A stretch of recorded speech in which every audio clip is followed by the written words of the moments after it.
Anthony. XM202. Remember,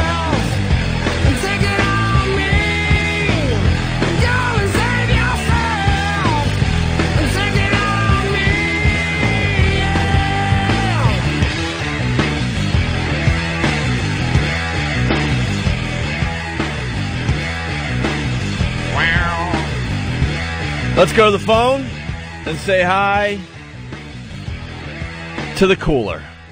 It's Lady Di, everyone. Lady Di, what's going on? Hey, what's going on? Ugh, how are you today? Okay, pretty good. How did the job interview go? Huh? Don't say hi to anyone. We're getting right to business. He doesn't care how you're doing. How'd the job interview go? The job interview? It went very well. I had to fill out an application, and I have to call him back today to find out if, Well, you act like everybody fills out an application. It's not a big deal. I filled out an application. She goes, it went very well. She went in and filled out an application Was that a and big left. task for you, dummy? And they said, don't call us, we'll call you. Yeah. How you doing, Mr. Voss? He doesn't. He's not going to answer that. You know, just go ahead. What was your job interview for? At a restaurant. As a waitress. I thought it was an interview. Yes. But they had me fill out an application. I gave them my phone number first, but now they have me fill out an application. As a waitress? Yeah. So they didn't interview you. They basically, there's help wanted signs. Right. I see them all over the city, and Sure. you go in, and the worker there goes, oh, God, another one of you zeros. Sure, here's an application. Fill it out, and maybe someone will get back to you. Thank you. Yeah, we don't But want to you're one call of probably stat- 100 people that have walked through that restaurant to fill out that application. We don't want a statuesque blonde as our Yes, hostess. I know. Wouldn't they want Want somebody Lady Di. that's not going to ruin their appetite? I mean, Yeah, really. Yeah. No. They told me that they had me fill out an application, and I'm supposed to call them back sometime today. They Not told open you. yet. They told you to call them back. Well, actually, he's supposed to call me back, but I think I'm going to call him back. Yeah, don't call us. We'll call Where- you. where- So you never talked to no, the no, you never you talked to never a know. manager or anything, or the owner of the place, right? It's the owner of the place. But you never spoke to him. All you did was walk in, say, hi, can I have an application, No. filled it out. I walked in, and I said, I asked for the owner, and I sat at the bar, and I Yeah. had Sprite. I didn't have anything to drink. I had Sprite, 2 glasses of Sprite. Well, look at you, showing some self-control. You were able But to not drink then the during owner- During a job interview. during your job interview. That's great. That's all right. And she probably Wow. told the guy that, too. Yeah. Look, You know, I'm not drinking. I'm not drinking. He doesn't even know that she's an alcoholic He mess. doesn't know he doesn't know I drink anyway. Oh, yeah, no, they can't Oh, tell. yeah. They can't look at you and say what went wrong. Yeah, they can't You know, tell by the stringy hair and the tomato face. The yellow eyes. Right. And the broken blood vessels in your nose. No, that's not true. The Karl Malden nose. we couldn't tell you were an alcoholic. Really. 2 different color socks and 1 sneaker. We couldn't tell you had a problem. All right? No. So you and sat no. down at the bar, and who gave you the application? The owner. The owner was actually there. Yeah. And did you speak with this owner and tell him your qualifications? Yes. And what did you say? Well, he knows because I put it down in the application. He knows I used to be a waitress before, because I was a waitress before. During your acting career, right? Huh? Yeah. Go How ahead. long ago was that? How long ago? You know, I think I just got out of high school. Lady Di, the reality is that these restaurant owners hire the hottest applicants Well, Yeah. because there's no real skills involved I as was far as there getting already. someone's food. Right. So now they're thinking, okay, I got all these people that came in. They're going to remember the hot blonde that maybe just got out of college and is in between jobs and could help him out for maybe, I don't know, a season or something. Guy might invite his I don't know friends what to to dinner say. and go, hey, you want to go to this restaurant? There's this babe working there, man. You Right. got to check her The out. reality Yeah. is, And you they know, prove me wrong. That they hire hot women to be the waitresses, We the went- hottest of the applicants. We went out last night to eat, and the waitress was so hot. And I go to Bonnie. I go, she's from Russia. She's so hot. She's banging the owner. Just to stay in the country. Right. You got to have something to bring to the table, Lady Di. Yeah. You know what I'm saying? Except aside from your huge appetite. Yeah. Let's go to John in Jersey. John? Hey, what's up, guys? I have a Hey. huge appetite. Shut up. John. John. Listen, I worked at a restaurant, man, and when we'd be hiring, these chicks would come in, and they'd ask for an application, and you'd say, yeah, here you go, fill out the application, and somebody will call you. if the chick was hot, you put a little mark like an H in the top corner. Yep. And when she was a disgusting mess, Yeah. you put another little mark. You'd have like a little code. So this way, the manager would be going through the applications, and I'd sit there in his office while he did it, and he'd go through and he'd take the little, the one mark. He'd say, "All right, we'll call her back, let her interview, see if she's going to work," and the other ones go right in the fucking garbage. Yeah, I mean, discrimination That's is where your fucking application went. Yeah, discrimination is happening big time in the restaurant business. Trust me. How do you feel about that, Lady Di? Your old garbage application. I'm not, I'm not saying a word. If they hire me, that's great. Well, they're not going to hire you. Where was it? In Jersey? Yeah. Where, on 22? No, not on 22. No, in Garwood. All right, Julie in New York. You know what they did with her application? Just colored in a little Laurel and Hardy mustache at the top corner. Let everybody know.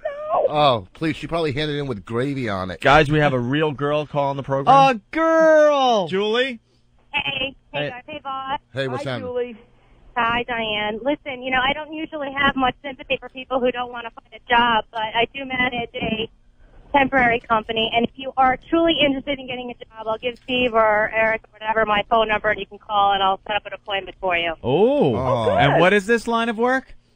I manage a temporary to perm staffing company, the largest international company in the world. Would Lady Di need secretarial skills then?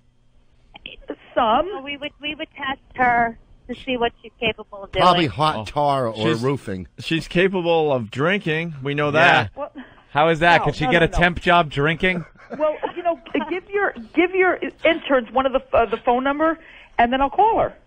Do you have a job for a girl that hangs out with a troll? I'm not going to waste my time, my employees' time, or my resources on someone who's not going to pull through and actually do the job. You got to follow through on this, Di. Well, yeah. All right, Julie, the reality is Okay. she doesn't have the qualifications for something like this, but we'll give it a no, shot. no, we come have on, light come on. industrial work. If she can move a box. Can you move a box? She walks one around every day. But it's have a old and forklift. smelly. All right, hold on, Julie. Work in warehouse. Okay. All right, we'll get You Julie's are a info. warehouse. Get Julie's info and give it to Lady Di after we're done with her. Okay. Tony in the Bronx thinks Di is lying. We know that I'm already. not lying. Di She's a lies compulsive all the liar. time. Why would I lie? All right, Because you're a compulsive liar. all right, you don't lie about things? Well, I tell little white lies every once in a while, but I don't lie about something like that. I did go over there for Lady Di. Hello? Hi. Yeah. So how long have you been living with roommates? With the roommate? Yeah. About a couple of months. No, but over the years you've had roommates, right? Well, my ex-husband. Is it true? Here. Is it true you had roommates when you were working at Budweiser? Yeah. I had one roommate when I was working at Bud. Oh, you did. And what happened to that roommate? I don't know. He stayed here Liar. for a couple of weeks. What? He stayed here for a couple of weeks and then he left. And then what happened to him? I don't know what happened to him. He left, Opie. I don't So know he what left. happened. You really don't know what happened to your roommate? No. You weren't questioned by anybody about your old roommate? He took off. And after a couple of weeks of living here. And what happened to him? I don't know. He got a job and he just left. You never had a roommate that might have had something happen to him? No. Like what? What would happen to him over here? Never questioned by certain authorities? No. No, huh? I never had anybody, I mean, he just took off. He just said, I got some. I'm gonna go. And I got said, okay, some. go. I got Go ahead. some really good information. You're sure Yeah. that you were never in a situation where one of your roommates had something happen to them, No. and never. that you and maybe another roommate were questioned by the authorities? No. Not that you had anything to do with what happened to this Right. person, but they just What are you questioned getting at? questioned you guys to maybe get some background information on this person. No. Not at all. I tend to believe her. She's so honest all the time. Well, you know what? She's Look, breathing there was- heavy. She's breathing I don't heavy. know what to tell you about that, but if there's situations that I have to get the authorities involved, which is not really that many. Not many. You it's- call the authorities because your current roommate hid your booze on Christmas. Yeah. It's something that happened in a blackout that you might not remember. Okay. Okay. All right. Now, if people start, I don't care what they fuck around with over here. Lady Di, here's the deal. But, here's the deal. But if you're going to fuck around with my property or me or anything like that, which he only messed around with my property. Well, he hid your what? Wine or beer? He hid my wine. Who was it? The wine Jack that Lemmon? I paid for. Dude, and I was pissed. And this was Christmas Eve, right? Christmas night. Yeah, Christmas night. night. She's all drunk. The roommate decides she's had too much to drink. She wanted to drink away the bad memories. Yeah. Knowing that her own son is somewhere else anyway. celebrating Christmas because she's an unfit mother. So she figures I'm feeling unfit mother stuff already. She's figuring, you know what? I need to forget all this stuff, so I'm going to get really plastered. And the roommate got involved. Yeah, the roommate decided she's had enough and hid her wine. And instead of just thinking, yeah, maybe I've had a little too much to drink if my roommate is hiding my wine from me, maybe Christmas Eve or Christmas Day, whatever it was, shouldn't be spent in an inebriated plaster on the floor. And I was not inebriated or plastered. Stop I just don't like people messing around with my property. Right, of course. That's why. Absolutely clear. So she dials 911. She calls 9 effing Christmas 11 on Christmas Day or night, because whatever. The roommate hid her booze, and which starts, one of those episodes of Cops Domestics where she's screaming, "It's Christmas!" The cops are laughing because you're just drunk and a mess. It doesn't matter. It does matter. He's still my roommate. So anybody who's getting drunk, anyone who's getting so drunk on Christmas that they're calling the police because their roommate hides their booze is really disturbed. Why would anyone get so hammered as to forget reality? It's okay. We already settled this. And it ain't going to happen again.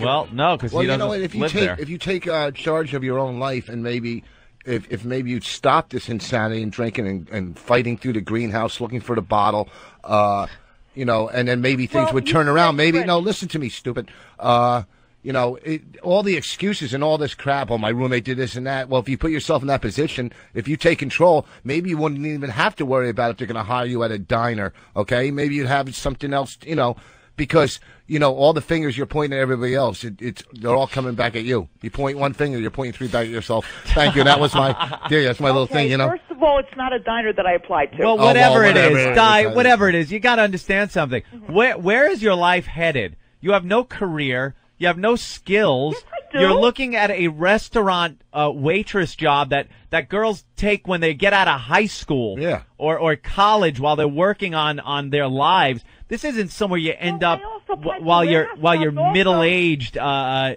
you going to do with yourself? You're a mess. No, I'm not a mess. You're a mess. You're in denial. You're completely. No, will you stop coming? Matt from Jersey. The only way Lady Di is going to get tipped as a waitress is if she puts on a cow suit and falls asleep standing up.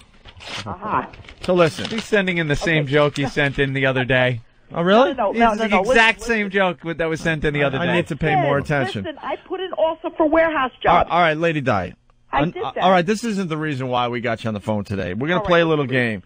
If I could prove that you're lying when I'm about to, when I give you the info, then you are dead to the program.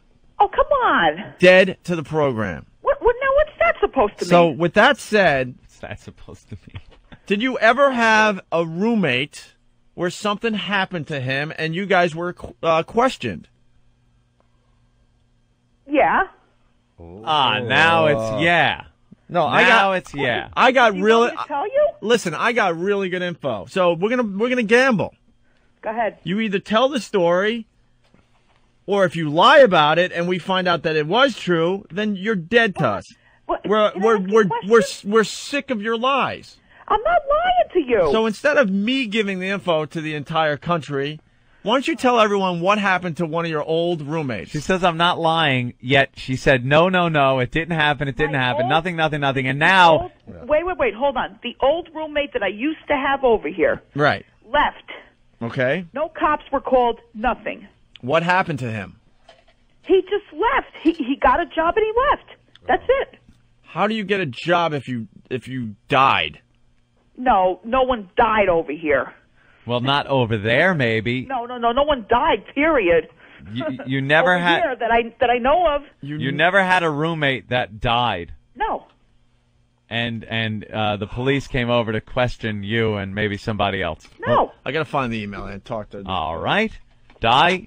You know that if we do find out that you're lying, you will never again be on the show, and we are completely serious about it. That? No, I'm not lying to you. Never a roommate when you were working maybe at Budweiser? Okay. Yeah? Did you have a roommate when you worked at Budweiser? No. No. I mean, I had a boyfriend, but I never had a roommate. A boyfriend? Well, my son's father. But you really couldn't consider him a roommate. Well, I don't know how you can consider him a boyfriend. But I don't know what to tell you about that. How about the guy that died? What guy that died? I don't have the email in front of me, unfortunately, because I'm an idiot and I deleted all my my mail. But the guy's a faithful listener to the show. I'm sure he'll send it back again, and I know who he was.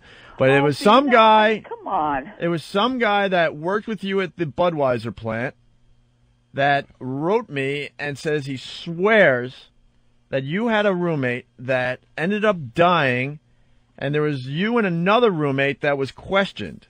Bullshit. Not questioned as in you had something to do with his passing, but they definitely, questioned you guys because you guys were all living together. No, wrong. I don't know who this person is that used to work with me, but no. That is not true. Well, if we find out that it is true.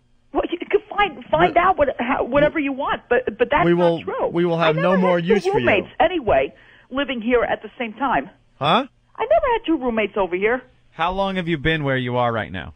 I've been here 10 years. 10 years. How about a transient you just picked up to stay at your house?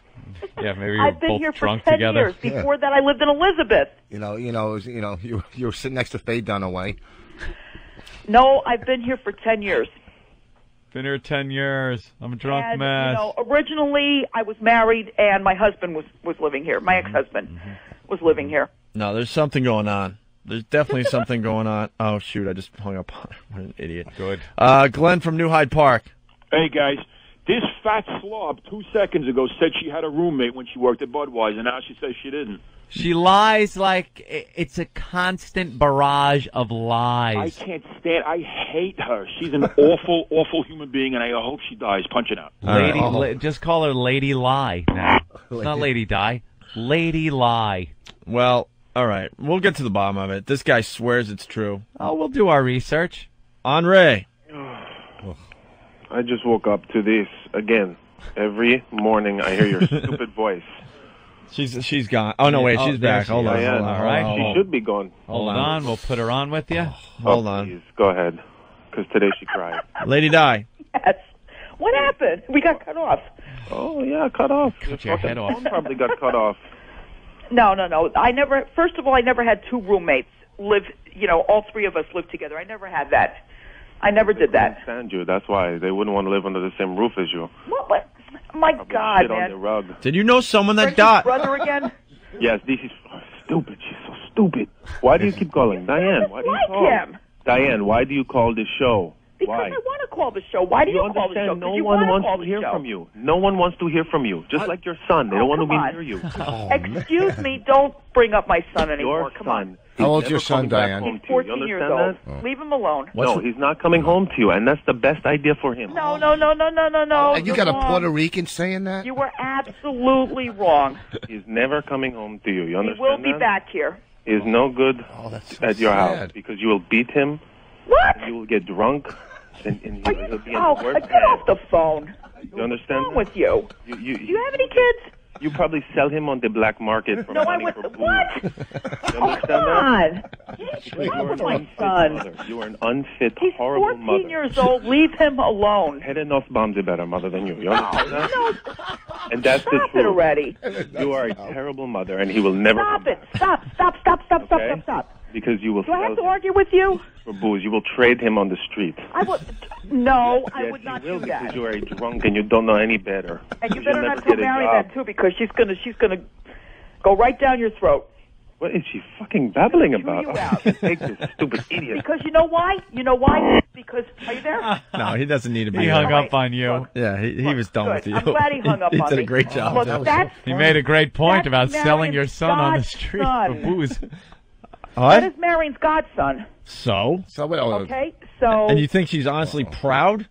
Well, of course she's proud to be her godmother, his godmother. What do you do? What's a day consist of when you don't work and you don't do anything? Just glug, glug, What glug. they consist of? Yeah, I mean, like, I'm not listen looking here, for a listen to job. me. Shut up, wafflehead. You fill out one dumb application. No. Go fill No, out a not bunch one of dumb applications. application. Get a paper Several route. Do applications. something. All right. Well, we're gonna. It's a story that's in progress. We'll but find out about I'm gonna this. find out more info. Go ahead. You should make her go to 90 meetings to get back on it. You just got to do something. No, positive. we tried. We had a guy that was willing to get her in the program and walk her through it, and she blew him off already. So that's why I have no sympathy for her at Probably all. have him on the phone right now. At all. Oh. How old? You can't ask how old you are, but when you graduated high school, who was the president? Who was the president? I mean, how old are you? She's You're about 40. I think Ronald Reagan. All right, I Lady think it was Ronald Reagan. I'm not, Lady Di, we're done with you. Okay. Done. See? One last chance. Did you or did you not have a roommate that died? No, I did not have a roommate that passed away. All right, liar. What do you mean, all right, liar? All right, liar. I'm not kidding. Keep lying. Thank you. I'll talk to you later. Bye-bye. Bye. All right, there's Lady Di. Here she goes. This guy Lady lie. swears it's true. Worked with her at Budweiser. I would believe some guy, I have no clue who it is, sending an email quicker than I would believe anything that comes out of her fat yaw. There's a story there. Oh, how sad is that life? I mean, there's a guy that died upstairs from my mother's house. Did I ever tell you this? In the bag, he was spanking it in the bag, and he put a plastic bag over himself. Why are people still freaking doing that? He spanked it and passed out in the bag and died. But Autoerotic asphyxiation. But the good thing is the corner. I mean, it's good for a corner. You just come, pick up the plastic bag, and take him out. You know what I mean? So what? They didn't know where he was, and then I think that's how Paul Lynde died too. By the way. Oh, really? Yeah. Because I went on the death tour in L.A. and I think that's how he died. He Paul did that. Lynde? Yeah, Putting the bag over his head? Yeah. Well, yeah. He was as center he was bag. whacking off or something. I'm not positive, but I a few think people remember have gone something like that. The But guy don't you have from somebody with? NXS. Shouldn't you get somebody with you to If you take had the someone bag with you, off you wouldn't be jerking off. You just kind of, or what was the guy with from NXS?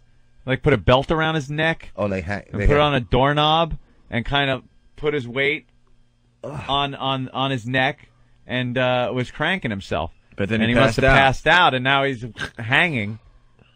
Oh. Can't you just jack off? I know. What the hell is wrong with people? Maybe use a finger or two when you're. Whatever. What's wrong with just grabbing your right hand, grabbing hold, and cranking away? What do you need to choke yourself? Put a bag over your head? Bring in all kinds of toys? All right, here's what I want. I want you to smash me with this 2x4 as I'm jacking off. Just get it over with. I remember years ago when you first get the internet, years ago, and you find pornography, and I would troll for hours looking at smut for hours, and just spend time, jacking and looking at the pictures and stuff, and then when you finish, you're like, well, I wasted so much time. I should have just finished up hours ago.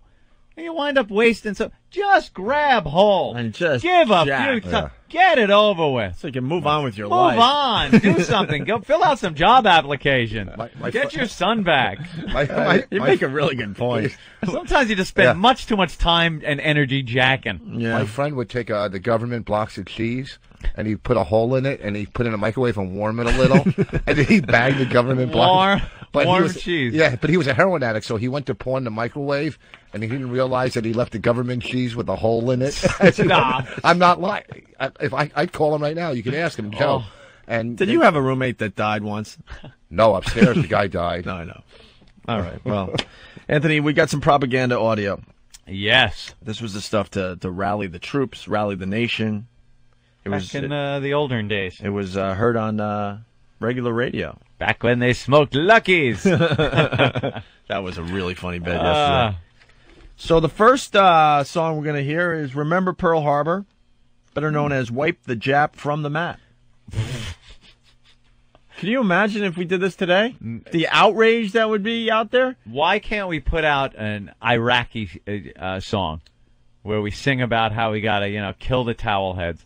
Because these were popular songs. These weren't just niche things that were recorded that people were like, oh, that's awful. This rallied the nation. There's one from the Andrews Sisters. See? Very popular. Didn't get much bigger than that back in the day. And they have a song called You're a Sap, Mr. Jap. So many things rhymed with Jap back then. So easy to write a song. You're a sap, Mr. Jap. All right, let's listen to just a piece of Remember Pearl Harbor. All right. Wipe the Jap from the map.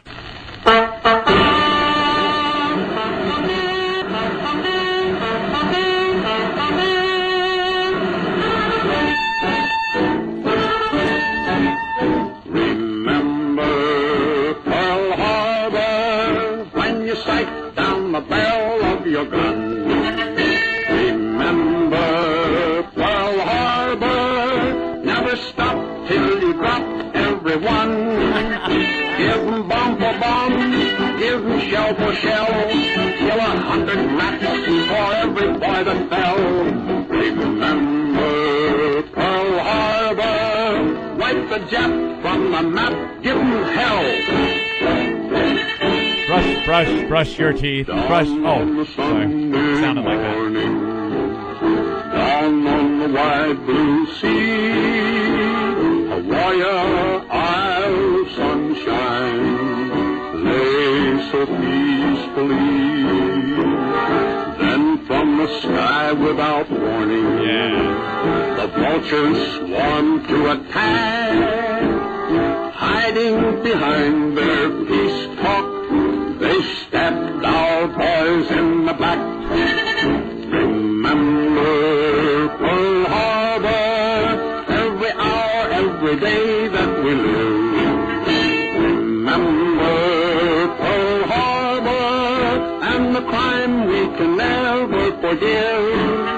Through the sweat and toil, through the blood and tears, keep this battle cry ringing in our ears.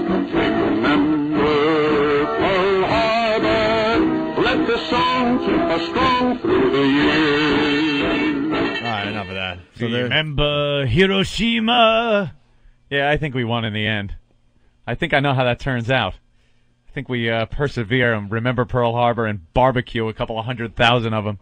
A little more than that. Yeah, a little more than that. So it's just amazing. I mean, if you had these type of songs today, the outrage. I know. You should do that. All right, the next one. Stupid insurgents. What rhymes with insurgent?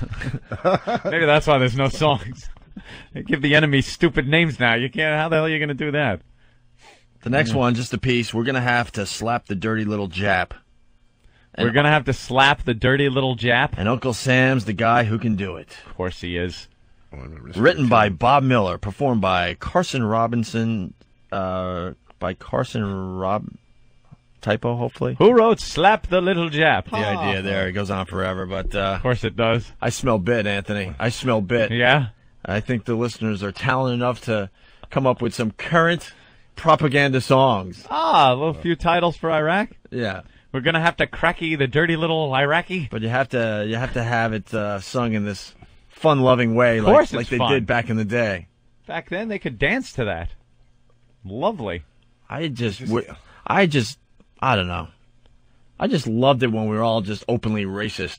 Yeah. The days. Because we weren't even trying to hide it back then. Who are you kidding? We're all racist. Yeah. That yellow Every single Jap. person that listens to this program has racism in their blood. I don't care if you're a black guy listening, a white guy, a trucker, a mom. A dirty little Jap. Or even a dirty little Jap.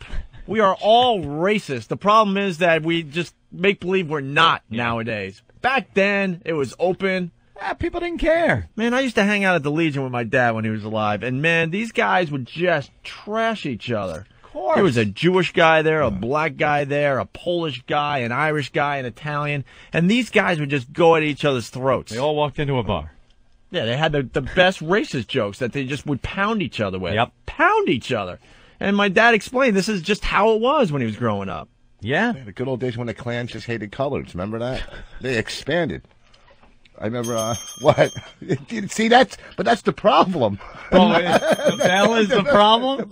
But back then, no one hid behind political correctness. Everyone was just openly racist.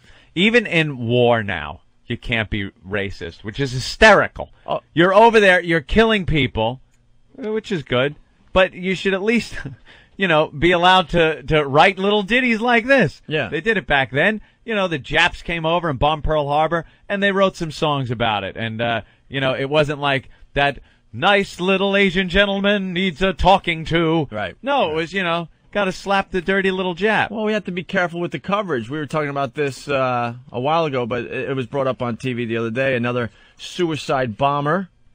Yes. They had a big story about another suicide bomber, and no, it's called homicide bomber is what Fox News calls them. No, are you serious? Because they don't want to put the focus on the bomber. They want to put the focus on the people that were killed. So instead of calling it a suicide bomber, they call it a homicide bomber. But meanwhile, any bombing that kills someone is a homicide bombing, whether the guy plants the bomb and runs away or straps it to his body and dies.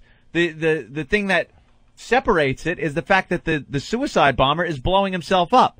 So a homicide bombing means nothing. Right. A roadside bombing is a homicide bombing if it kills somebody. Yeah. Fox News trying to be politically correct, trying to alter your viewpoint a little bit. They don't call Marine snipers on Fox sharpshooters. News. They're called sharpshooters. Yeah. Because sniper has bad stigma to it. And they don't call them terrorists; they call them freedom fighters or something. Well, some of them do, but maybe Al Jazeera.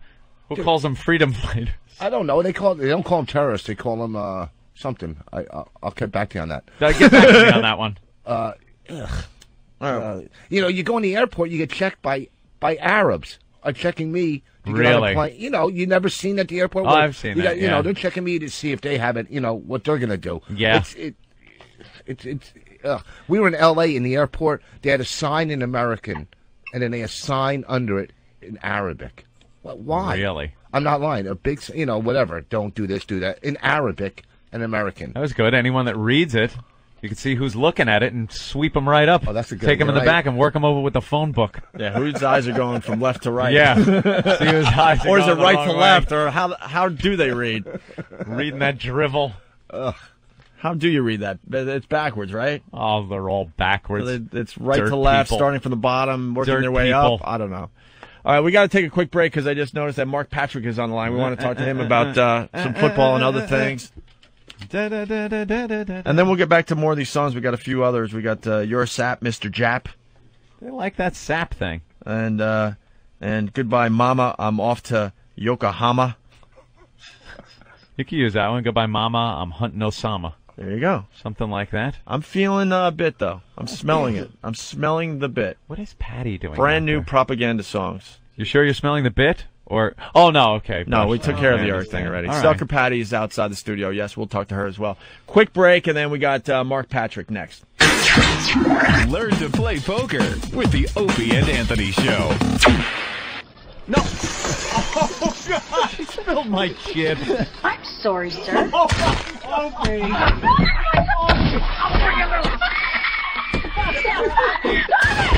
Now clean it out! That's right. Be a poker player, just like your father. The Opie and Anthony Show. Are you happy now, Opie? Are you happy? We say bring back the propaganda songs. Love them. But first, let's go to the phones and say hi to Mark Patrick. Mark, what's up? Trying to figure out what rhymes with Foxborough. It's like orange. I don't think there's anything that rhymes with Foxborough, is there? No, Foxborough. No. Yeah, I can't do a propaganda song about that. I guess we could start with the Pats because our own Ben Sparks, who's the producer of our radio show, is a huge Pats fan. They're favored over the Colts. And I don't know. I don't mean to add to the propaganda, but I just learned through NFL security sources that Ben and Ricky Williams have been planting weed. Yeah. Well, between the hash marks. They're hash marks. The field's going to be a mess anyway. Well, they haven't covered the field. Yeah, what is this about now? They're cheating. They're not cheating. They deserve the right. They won 14 games. Well, Ben, explain this really fast. What are they doing up there in Foxborough? They let the field. They didn't cover the field, so it rained on the field. It rained on the field, so now it's going to be muddy. Right. And why would the Pats want this? Because they tend to play better, and Manning doesn't tend to play well in this condition. In the mud. Aren't they growing potatoes, Ben? Yeah, I don't know. I don't know. I don't know. They want to feed the fans. Yeah, they want to help out the tsunami victims. Yeah, they decided to start growing rice up there in Foxborough. That's what Foxborough looks like. It looks like tsunami. There are cars being pushed across the end zone, big trees, bodies on the field. Do you guys remember in '82 when Ron Meyer, who was just this side of being the coach in the longest yard, had they were lining up a field goal attempt to win the game against Miami, and it was snowing like crazy, and he had the guy come out with the snowblower release. Yeah, the guy was work release. He was just out of prison, and what he was the one that plowed the field. Yeah, came out with a little snowblower and made a little path right to the ball. It was one of those giant round brooms. Yeah, he just ran across it like some big dummy. Yeah, no one told him. He just did it on his own. Well, Ron Meyer. Yeah, right. But this doesn't seem very legal. Or at least very ethical. The NFL inspected the field, though, and they said it's okay. They did. I just read that online a little while ago. You know this is going to backfire. Of course, all the things like this always backfire. Manning's going to have the game of his career now because of this. You know that's what happens in these situations. They've got everything going. I mean, New England has everything going in their direction, though. To start that game at 4:30 on a Sunday afternoon, even if it's balmy, by the time it's 4:30, it's going to be cold. It's going to be cold. That's right. And then you're going to have that like mud ice combo. There's nothing more miserable than a wet, cold field. I mean, you're better off to have it frozen and snowing than you are wet and cold. Yep. I think. But. Yeah. You think the Pats are going all the way this year? No. It's the Steelers, right, bro? No, I really think it's the Colts. You think the Colts are going to get the job done? A lot of people think the Colts are going to win. Huh. The whole thing. If they get past this game, I mean, this is their Waterloo. They just can't beat New England. I think they've won twice in the last 15 times they've seen New England. And Peyton Manning's got some kind of weird psychological thing to overcome in this game. But if all of that, saying all of that, they've really lost the last two times they've played them in Foxborough just because of turnovers. So if they can stop that, I think they're a better team because New England's secondary is just beat up right now. Mm. Yeah, we're missing Ty Law and Poole, so yeah. But, we'll see what happens. Oh, he's making the excuses. I'm not making any excuses. I get all the like a typical Boston fan. Nope. I love these Boston fans. Ben is doing what I think Colts fans are doing with the field thing, Yeah. I mean, everybody's setting up an excuse just in case it happens. All right, how about my Jets? Yeah. Oh, boy. Come on, Mark. Come on, Mark. Help me out. How about the Jets? Do you own the Jets? I know. Don't you love how people do that?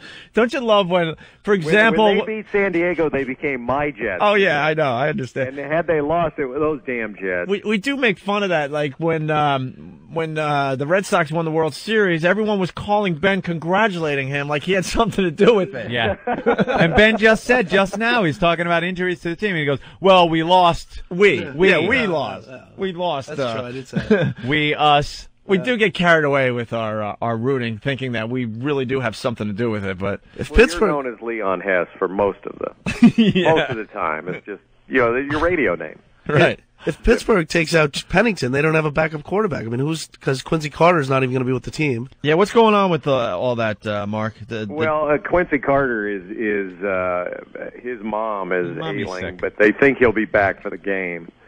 But Pennington will be ready for the game. He doesn't have the squirts anymore, right? Yeah, he had the flu all week, right? He had the flu. He had diarrhea. He had diarrhea. He had diarrhea. He had a stomach ache. Maybe Belichick could fly him up to Foxborough and let him have a little diarrhea action on the field to mix it with the mud. That would help I have seen the goal line NFL games where guys have had the squirts and they're playing on an artificial surface, so it's like. There's no way that they can say, well, I sat down in a puddle. It's mud, yeah. Oh, you see it coming right through the uniform sometimes? Oh, yeah. I've seen guys, because in the NFL, they just wear a jock. Yeah. And that's it. A lot of those guys, well, the majority wear no hip pads or tailbone pads at all. So they just wear a jock and on those really fat linemen, it's not a good sight up close. Who'd want to cover somebody and really get close to him if there's always stinking like. Well, I think there's me. Yep. And there's always been stories of these guys that decide not to shower for a whole week and make sure their breath is really bad, just to throw off their opponents on the line here. Huh? Tragically, that's true. Yeah. The thing is, they also have to ride like team planes and buses, which really makes guys want to sit next to them on those trips. So quickly, what do you think? Jets, Steelers, Steelers. Yeah, I just think that home field advantage is going to be too much. Although the Jets gave Ben Roethlisberger fits first time they got together. But I just think the running game with the Steelers playing at home will probably be too much. But the Jets kind of struck me as one of those teams that for whatever reason, when it comes to playoff time, have kind of got some sort of edge working for them. That is weird. On it's paper, one of those weird things that's kind of inexplicable. Like you're not supposed to go to San Diego and win, right? Right, you're not supposed to go to Pittsburgh and win, right? Yeah, on paper it just doesn't make sense. They should lose, but then they have that weird thing going on where you can't count them out. It reminds me of the Falcons a few years ago when they went to the Super Bowl. And we had the Falcons at the Super Bowl, and I'm sitting here waiting. Right. What, did the show cut off at 10 o'clock again? Well, no, I mean, if you guys remember, I mean, they win. Nobody thought they were going to win the first round. They went up and they won in Minnesota to win the NFC Championship game. And Gary Anderson missed the only field goal he'd missed all year long for Minnesota, and all of a sudden the Falcons were in the freaking Super Bowl. And everyone's... then they got smoked, and everybody goes, well, how'd they get here? Yeah, exactly. Who killed them that year in the Super Bowl? In the Super Bowl? Yeah, who was that year? That was was it Denver? No. St. Louis. No, Denver. That was Denver. Yeah, I think it was Denver's second time, right? Yeah. You notice how knowledgeable we are, Mark? Yeah. Let's. But I mean, the Jets faked it pretty good on that one, didn't we? Not exactly Mike and the Mad Dog here. So Calvin Hill is playing with who now? Yeah, we're just trying to get a quick football wrap. This isn't a sports program. We're all like, yeah, we'll go with that. The Falcons, sure. How about that though? If we went back, if we go back, it's easier to remember. Like I can tell you the starting lineup for every major league team in 1969. Wow. But I can hardly tell you today because of the way guys are. It's same with football players. You mentioned Calvin Hill. Because you can hear Howard Cosell saying all of them, can't you? Yeah. Hello again, everyone. With the diminutive Opie in it. An incredible consolidation of talent on XM Radio. That's pretty good. That's real good. Calvin Hill, whose son, of course, Grant, can barely keep himself alive, much less in the lineup for the Magic of Orlando. Right, the matchup. Going to do it all day? Of course. Rams, Falcons, Saturday, 8 o'clock. It's not on ABC, thankfully, so we won't have to put up with one Joe Theismann. That's very good, man. That's a game that nobody cares about, the Saturday night. Yeah, game. I was just about to say, and the who cares game, yeah, St. Louis and Atlanta. Atlanta's favored, whatever. Yeah, I don't know. I mean, Michael Vick, I hate to be a cliche guy, but it's all going to be Michael Vick, right? There you have it. If they stop him, they've stopped the Falcons. And I hope Fox gets some cutaway shots of Mike Martz on the sideline. I don't think we get quite enough of those. He's a genius, that coach. Unbelievable. And then the other NFC game is the Vikings and Eagles. Yeah, Eagles favored. And the big news there is also Fox, because Red McCombs, the owner of the Vikings, doesn't want Joe Buck working the game. Did you see that? Yes, I did. Wow, well, it's the whole Randy Moss and Joe Buck thing that happened last week. I thought it was hilarious. You want to explain basically Randy Moss? They're saying it was a mooning, but now they're saying it was actually him mooning and making believe he was taking a crap in the end zone. The crap part, I don't know. Yeah. Maybe that was in honor of Jay Davenport of the Packers, who actually did that in a hamper to a girl at college. Lovely. But I don't care what Randy Moss did in the end zone. I was mesmerized by the post-game interviews. Have you seen any of those? Yes. I just sat there looking at his hair. Yeah, the whole I just couldn't get, and he wasn't paying attention to who was interviewing him, so he was bent down, like messing with his socks or his shoes or something.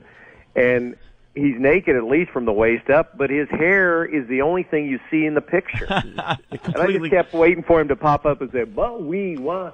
I mean, he looked like Eddie Murphy. Yeah. I just said to O.T. Culpepper, throw Buckwheat the ball. Wow. Wow. Yeah, I mean, So that's what I couldn't believe his hair. So I don't know. I think his whole thing was pretty tame in the end zone, but it all comes down to whether his ankle is relatively healthy in the game. But Joe Buck was pretty much outraged by the whole thing, and he's the guy doing those commercials, goofing on players like Randy Moss. Yeah. Yeah, but see, it's all about the history. You know, if you had Brett Favre go in the end zone and do that in Minnesota, is anybody going to say anything? No. Nah, it's Brett Favre. Well, it's because he's white. And, because he didn't do anything. He fake mooing. Who cares? I like when these guys showboat him. It just makes it a little more fun as you're at home watching this A little more stuff. interesting, a little more fun, sure. I don't know, man. I think the NFL is just so uptight. They don't like the dancing and the spite. They just don't like all that stuff. I love it. The celebrations. I don't know. I guess I'm old school. I think that I like the celebration, but I think there's a certain limit. I mean, when it's so contrived, like all of Terrell Owens stuff, and when he goes out and dances on the star at Cowboy Stadium and stuff like that. Yeah, that's a bit much. We got Joe Horn on a cell phone. If it's a real exuberant show of celebration, I don't have a problem with that. Yeah. I used to like the Gastineau sack dance where he'd jump up and down and beat his girlfriend. Yeah, when he'd stick his foot in Brigitte Nielsen's face. No, you're right. Now that's a sack dance. Have you seen her lately? Oh, God. What a mess. Oh, God. She went from... that time is a bitch, huh? I tell you what, when Howie Long looks better than she does. She was a super babe back in the day, She was one of those real tall, blonde, just Amazon hot chicks. And now she's just this old hag. And now she's banging Flavor Flav. Flavor Flav. Ugh.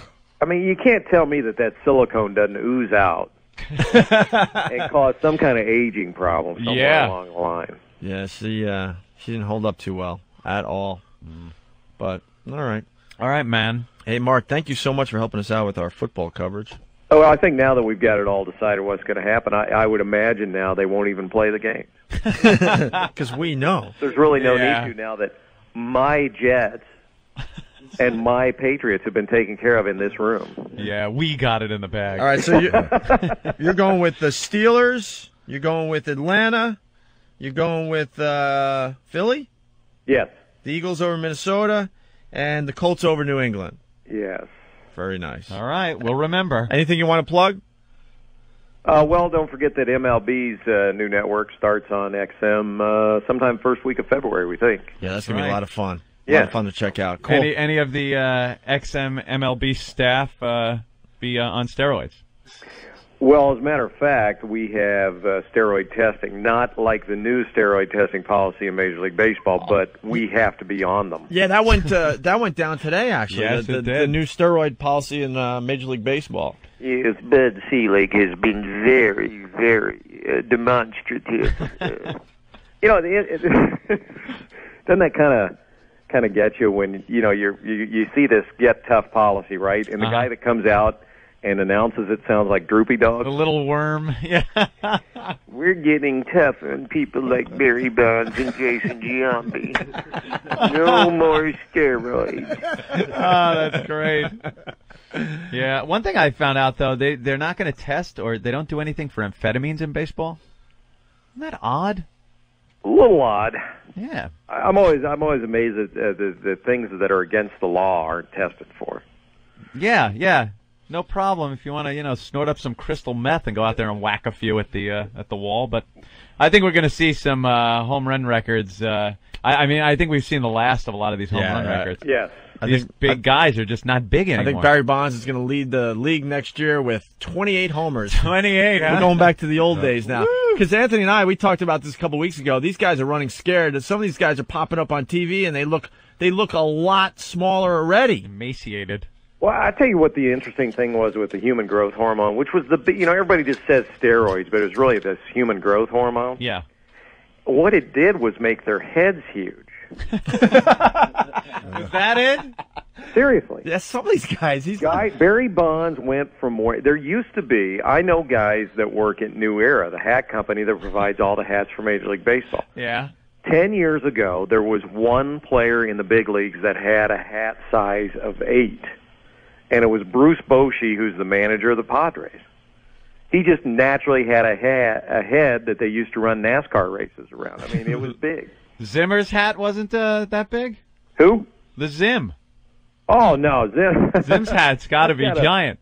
That's got a plate in it that's keeping his a standard 7.5. That huge now, pumpkin head. All these guys have big heads. But now, last year there was something like 48 guys that had over a size 8. That just doesn't happen. I've never heard that. Yeah. That little bit of that stat. So, That's a baseball stat we every haven't time you seen. talk about baseball, you want to start talking like the Major League Baseball play-by-play guys, don't you? Absolutely. Have you guys, listen, Opie, Anthony, if I could, have you guys ever noticed when you talk to these guys, they talk this way even when you see them like in church? It says in the book of Paul Simon, there are 50 ways indeed to leave your lovers. Well, again, everybody. Yeah, that affected baseball announcer voice, man. They all got it. Yeah, I just want to know what dinner's like at their house. Yeah, could you pass the mashed potatoes are delicious. That's the 5th time this season, darling, that you've fixed those. And my goodness, those Oritos are excellent. Each and every time we touch it, there's a ball, throw it away. Goddamn, very good. That's good. Mark, thank you so much. All right, good to talk to you guys. We'll talk to you again soon. We love it. Thank you. Thank you. There he goes, Mark Patrick. Instant feedback, Angel Eyes from Philly. This just in, ESPN is doing dick jokes. Very funny. We're trying to get a little more, That's a funny guy, a little more variety on our show. Yeah, we were trying out Mark. We're trying to get a little more sports on our program. You're just mixing it up a little. That's all. A little bit. Starker Patty has to leave. Did she leave? I think she left. Oh, no. I told her yesterday she came in. Oh, that's too bad. I told her to come in tomorrow, and she said, I have to go to work early. Oh, poor Stalker Patty left. 2 days in a row that she left. Oh. I have to be at work by 9, so could I come in at 7:30? And I was like, yeah, sure, Patty, whatever you want. What a shame. What a shame. It's said that she has a job, and Mary, whatever they want. Oh, Lady Di. Oh, before we leave, we were talking about sports. Well, here's the latest sound clip from Randy Moss. All right. Because I guess the NFL fined him, what, $100,000 or $10,000? No, 10,000, right? $10,000. For what? And because it was... Dude, I saw it. He didn't do anything. These guys are just so uptight that run the NFL. It's just funny. Well, let's hear it. That's not him.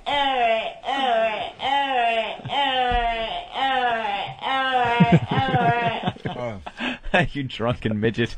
All right. Well, this is what he has to say about his $10,000 fine. Are you upset about the fine? No, because it ain't number 10 grand. What's 10 grand to me? Next time I might shake my.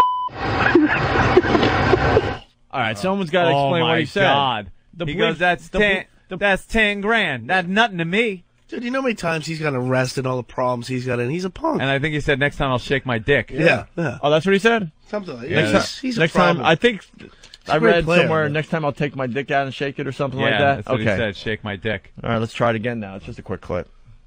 The beeps mess it up. Are you upset about the fine? No, because it ain't number 10 grand. What's 10 grand to me?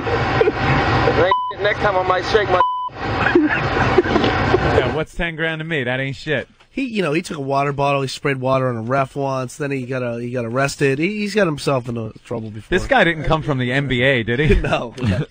That criminal league. He's a good player, though. Moss a good player, but yeah, wow. He's still a thug, and there's nothing wrong with that. Nah, you need all that stuff in the a guy NFL. to say, yeah, you it know makes what, it more fun. Yeah, but they used to just contain it to the Cowboys.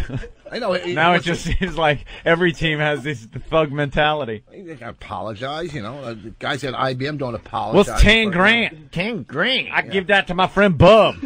Bubby in prison. Ben, what else we got for Bubby, the program today? We missed the Stalker Patty thing. That's all right, though. Yeah, Will Arnett, who's on the show Arrested Development, coming on. Say hi. Go. Yeah.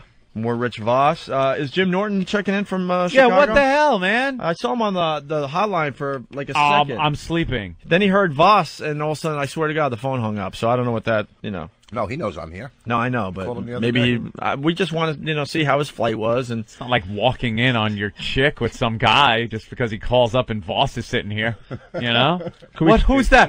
Did I hear a comic's voice in there? No, it's no one, dear. He was very happy about his flight arrangements to New Orleans, he was telling me. So. Oh, I was too. Yes. Yeah. I checked my email and everything was spelt out. Everything exactly the way we want it. Airplane Diva. Game on. We're going to Mardi Gras. Game on. We're going. going to be We're in Mardi booked. Gras. We'll give you the dates if anyone else is going to be down there, hang out with us and party with us. Okay. Lady Di, real fast. Yes, hi. How you doing? Make it How's fast. everything? Make Hey, it Opie, fast. Opie, I heard you talking about football. I have a shirt for you. Oh A my. Jets shirt? I don't wear. You don't wear T-shirts? I don't wear shirts with sports logos on it. Is it from your dead roommate? Huh? You took it from your dead roommate, huh? My roommate is not here right now. Yes, he's dead. No, he's not. No. No, the old roommate's No. dead. We'll get to the bottom of that story eventually. He I is guarantee. not. He's down the shore. Oh, yeah. All right. And Well, he's coming back, I think, today sometime. I don't need your Jets shirt. I don't need Look, anything look, from look. you. Lady, the refrigerator die. Opie.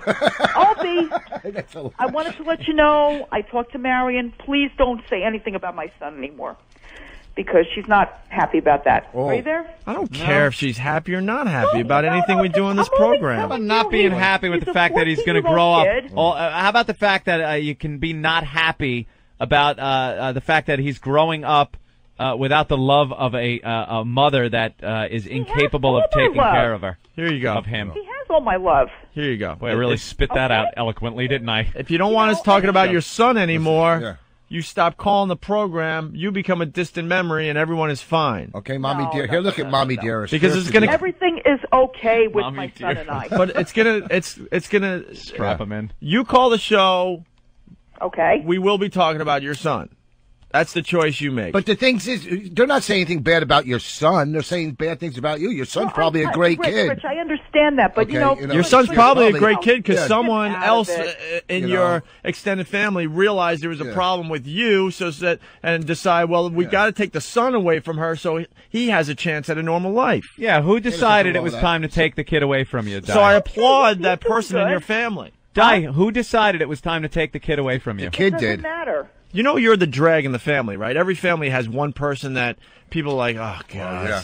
Oh, No, we'd be no, I They're not invited be to a family perfect- gatherings. yeah, we'd be a I perfect can't family say if that it wasn't about for me. this. There's Yeah. always one where you actually look at them across the table and go, if we weren't related, I wouldn't even talk to you. Oh, no, that's They make you- no, You're wrong, you're the one in wrong, your family. wrong. They make you clap when you Wrong. leave the room so they know you're not No. stealing. No.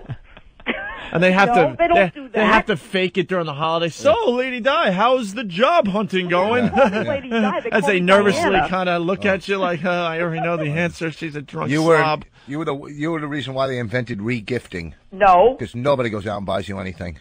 They just take old shit. Excuse me. Listen to me. You're I done. have a few gifts. Yeah, you got gifts. Lady Di, get your You're get not your a act, gift when it comes to people. just get your act together. Well, Marion bought me a few things. So, Is she really? Yes. Oh, good. Lady Di, And, I bought her a few things also.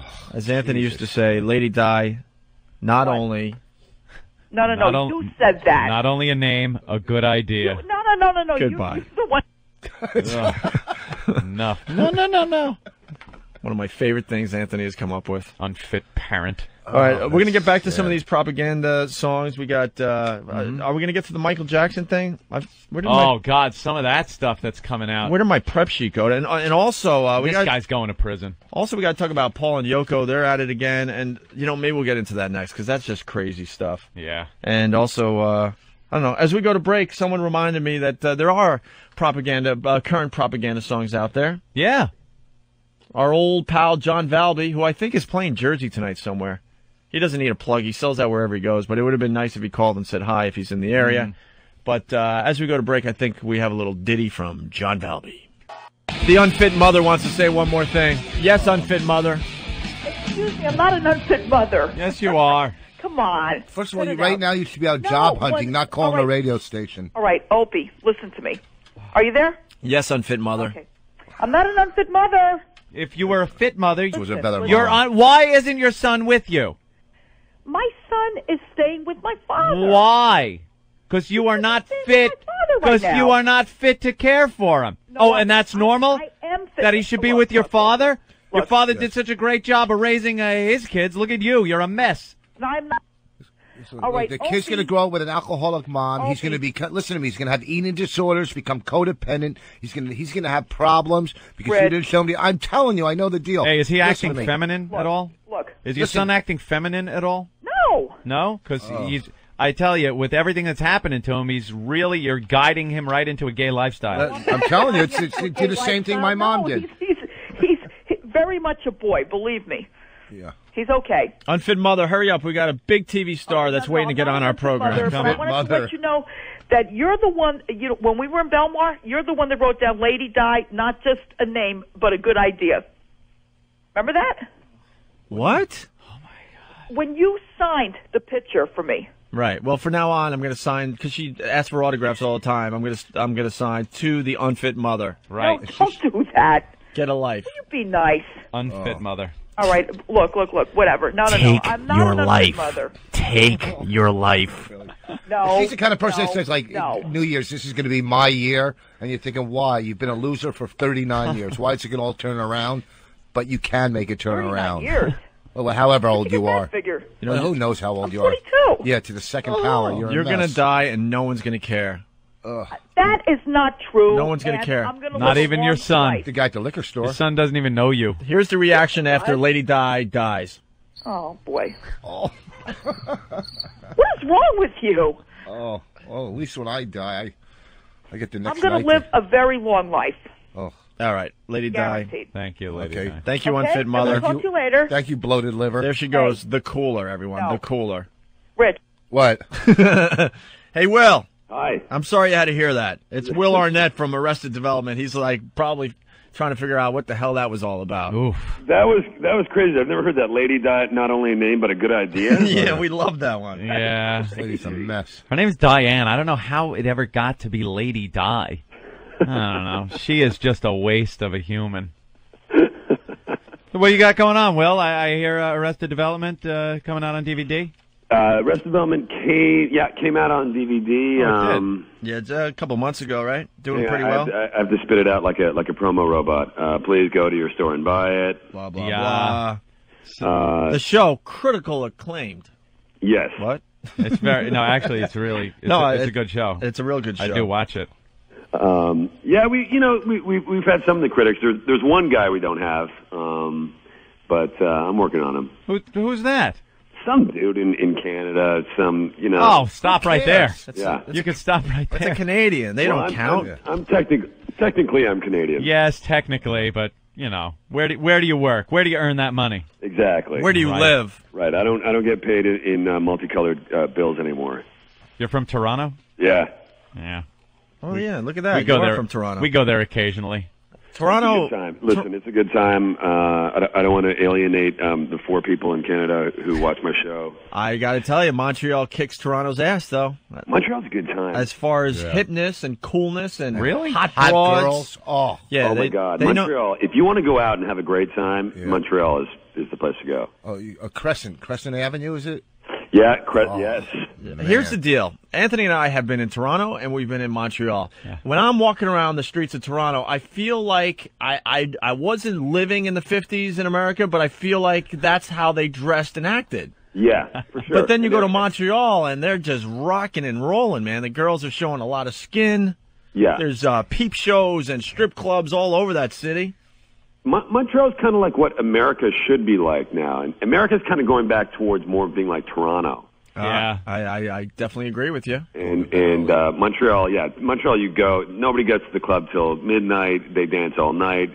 Incredibly beautiful girls who actually get dressed up, and not to like, not just cutting off their shorts and thinking that makes them hot, but actually making themselves sexy. Yeah, they're wearing like hot clothes. They look like models. They look like the Robert Yeah, Palmer no, the video. hottest women I've ever seen were in Montreal. Without it, yeah. Second place, believe it or not, San Francisco. Really? Yep. Really? Beating L.A. out.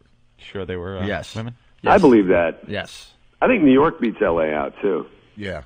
Yeah, New York, you fall in love every single corner. Yeah. It just drives you nuts. You see a girl like, wow, that's the one I'm looking for. And Only half the year, though, because it's got to be summer. In the winter, you can't even see them. They're all bundled up. It's a mess. Yeah, but when runny noses. When no they start makeup taking on. off the layers around April, you just lose your mind in New York City. Yeah, you know that first week in New York, like in the spring, when it's kind of warm, and all the women, it seems like it's like they got together and they said, "All right, guys, this is the week we're going to do it, girls." Right. Yeah, they just take to the streets. Yeah. And you start smelling fresh vagina everywhere. Oh, Jesus! Vaginas God. in the Are air. you a married? Are you a married guy, Will? I am a married guy. You are. How long? About a year and a half. Really? Yeah. Right before the show really hit, huh? Yeah. Sorry to hear. Sorry to hear, man. Jesus, that's a rough one, man. Don't worry, you don't have to acknowledge what we're saying. Yeah. We'll talk for you. We'll just wink here and know that you understand exactly what we're saying. And my laugh can be interpreted as me thinking you guys are absurd, right? Right, exactly. You got married, you did a couple of, I liked the movie Sally. That was really good. It was a weird one. Yeah. And then, after that, what, Mike O'Malley show? Yeah, Mike O'Malley show, and then a string of pilots that nobody ever heard of. And right about there, and then right about there, where all the pilots were just really not working for you, like, I'm seeing in a moment of desperation you hooked up, and then we get this huge hit. Ron Howard involved. I mean, it's great, and all of a sudden you're married. I literally, the timing is like that, by the way. I literally got married the day after we started shooting the series. And it was just going to be another pilot, probably. And I'm sure she's cool and all, but you got to I am thinking your friends are looking at you like, dude, do you understand what you could do with this? I scored. I honestly did. Yeah. All right. That's cool. Oh, that's good. Don't worry. She doesn't have satellite radio. It's just Aunt and I and you, Will. Just us, Will. Is she an actress or? She is an actress, yeah. Real? Anything we would know? She's on. She's the other half of Weekend Update on Saturday Night Live. Get out of here. Yeah, her name's Amy Poehler. Yeah. That's your wife? Yeah, man. Well, then that's cool. You scored. Mm-hmm. Wow, that is really cool. Now we look like idiots. And she's bringing in Digit, too. Yeah, and she's bringing in some Yeah. You know? All right. Wow. Maybe she's the one kicking herself in the ass. Yeah. Jesus, I'm on Saturday Night Live. Wow, yeah. So Will, there must have been a time there where it was like you were the guy like, oh, I got to get a gig. Yeah, actually now you're going, whew, thanking God that you got Arrested Development. What do you mean? The year and a half where I thought that my destiny was to be a houseboy? Exactly. Throwing firecrackers. I like this guy. All right. That's cool. Wow. Is she funny around the house? Yeah, man. She is such a cool lady, and she's really hot too. Yeah. No, I have no complaints about her. I would definitely. I'm sorry. Yeah. No. She's go ahead. No. Finish the thought. How'd you hook up? We met in New York years ago through a friend.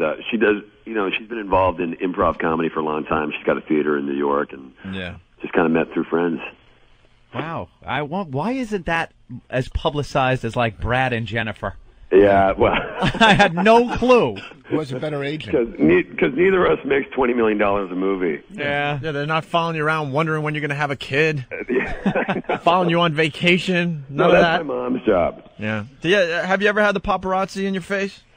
Very, very little. I mean, only when I call them. And please snap off some. We I'm proud to say Anthony and I had them follow us around for a while, and it's a very strange experience. Yeah, I remember you guys went through a tough time there. When right. Yeah, the scourge. What does everyone know about us? Come on, what are you going to do? I mean, I live in America. Dude, we had, well, I could talk for myself because Anthony was living in an apartment, so it was a little different for him, but I was renting in the top half of a house on Long Island, and the photographers camped outside my house for a week with lawn chairs and these huge telescopic lenses. They were jumping out of the bushes when I was coming back from the grocery store.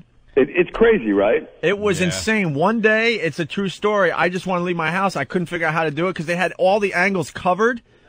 So they even weren't sure if there was an exit at the back of the house, maybe stairs that went outside. So, but they had the angles just in case that I left from the back. Yeah. So what I had to do, and this is a true story, I learned this from TV. I tied a bunch of sheets together TV, and I actually shimmied down from the second floor. I had my brother take my car and park it in a parking lot because they saw the car in the driveway. So he just casually walked to my house, jumped in my car, and left. And I shimmied down the sheets. They were left hanging in the wind. And jumped over my neighbor's fence and got my car and left for the day. And those idiots stayed there all day waiting. It would have been easier to get Steve McQueen in tunnel out. Oh, I know. One day I just watched them watch me all day long. I thought it was the most fascinating thing. I was just peeking through the blinds, and I saw them looking at their watches and getting on their cell phone, giving updates to the papers or whoever they were working for. And then they would get like deli orders and go, yeah, you want coffee? You could even read their lips. Like, you want coffee? Yeah. You want a sandwich? Okay. Because they needed that shot of the scourge of society. Yeah. And they never, I'm proud to say they never got it because it was a game I started playing with them. But you know what's so nuts too is like I know like you read the newspapers or the magazines and you're like you see these actors and you're like this guy's a douche or whatever. And then this past summer I worked with Jennifer Lopez on this movie and these guys they went crazy. Like she couldn't go 10 feet. They're shoving the camera under the fence and stuff. And I got it when I saw it from the other side. I was like, you know what? That's no way to live, man. That really sucks for her in a lot of ways. You know. I don't think a lot of people realize how incredibly intrusive it is. But but a lot of these actors also will set up, go out to certain places to have the people come shoot them. I would do that. I have no problem with I think, unfortunately, when you get up to that status, it just comes with the territory. They want those people in their faces when they're promoting something that they believe. So it's a tough one. You can't just tell them to turn it off. Right. Yeah, you're right. By the way, we got a famous TV star in the studio with us today. Yeah, please. Will. Did you watch Last Comic Standing? Yeah. You did? We have Rich Voss in the studio. Oh, yeah. Hey, how's it going? Yeah. He was the guy, if you watch the show, that did a lot of ironing. Season 1 and smoking season 3. cigarettes and ironing was pretty much Season 1 and Season 3. He was called the Don. Yeah, Rich. How's it going, man? Huh? How are you? Good, great. Things are cool. Not as very funny. Oh, thank you. Matter of fact, when Rich was doing his thing, all the rag magazines were finding all sorts of old stories about you. Yeah, I was in the Inquirer and all kinds of stuff. Yeah, they were digging up old stories. What was the one we were laughing because we've known Rich for 5-6 years now, and when he made it big, it was fun for all of us. I'm not gonna lie, we trash him and stuff, but it was a lot of fun. and then we're reading about him in the Inquirer and stuff, and it was just. I don't know. What was the story? When I used to do drugs, I guess going from drugs to sobriety or something. Yeah. I didn't tell whatever the story awful was. Story. I don't know, whatever story. They had a picture of me when doing comedy in somebody's living room. I do a private party. I did a show in some lady's living room to 16-year-olds for crack money. It was pretty much for crack money. Will, one of the greatest moments. When we met Rich, doing well locally and stuff, and then he gets up to this huge huge. And I'm at the Montreal Comedy Festival with a bunch of the guys that do our radio show, and these fat women come walking up to us. It was me, Norton, and Voss, and they obviously wanted a picture, okay? Yeah. So they get all crazy, like, oh my God, that's Voss from Last Comic Standing. He was getting a lot of attention up there with the national press and stuff. And then all of a sudden they look at me. And this was after our incident, St. Pat's, and I'm kind of like nodding, like, oh, here it comes. They're gonna recognize me too, Yeah. And they look at me and like, excuse me, and I'm ready to go. Yes, that was me, and it was stupid. And all of a sudden they go, could you take the picture? A little taste of reality there, huh? Freaking Voss to this day has not let let me forget this moment. And then I'm like, but I'm famous too. And they're like, yeah, whatever, dude. We need a picture with Voss to bring home with us. You know, Patrice was on Arrested Development for Was a couple. he? Yeah, he played a cellmate. He played the cellmate. Patrice, Who's that? Patrice O'Neill, big black guy. He's a lot. Oh, very yeah. Oh, man, I know. funny. He was really funny. He's a funny comic. He's like one of the best. And he was Rick, on. Actually, I think we got a lot of people in common, too. Who? Comics from New York. You know, like Brian Callen and all these Oh, guys. he's a great guy. He was in Oz. Yeah. Yeah. Is he on? He's on Arrested Development? No, he's not. He's out here. He's doing that show with Kirstie Alley, actually. Oh, really? Yeah, that fat fat show actress. Yeah. My God, is she is huge, man. Talk about the Enquirer and the Star. Yeah. They can't leave her alone. I They know, can't it's get enough of her. unbelievable. Hey, what's the deal with Portia de Rossi? She's been in the news lately. I guess, yeah. See any girlfriends coming to the set? You know, I haven't. I've read the reports. I haven't seen anything. Can I say that? No, you can say that. Very safe, very good answer. And I got to tell you, David Cross is hysterical on the show. Yeah, he's a funny dude, man. And you know, the writers of our show really, those guys are the stars. I mean, every week, honestly, we are just paid monkeys. But guys like David Cross, he brings so much to it too. Like he's a great improviser. He brings a lot to the character. He's great, man. It's good to see that the writing's coming back into this stuff because that's why the reality shows just took off because it was the same old crap on TV. I know. Yeah. And we were all looking for something new, and then Survivor hit and was like, okay, let's just start filming crap.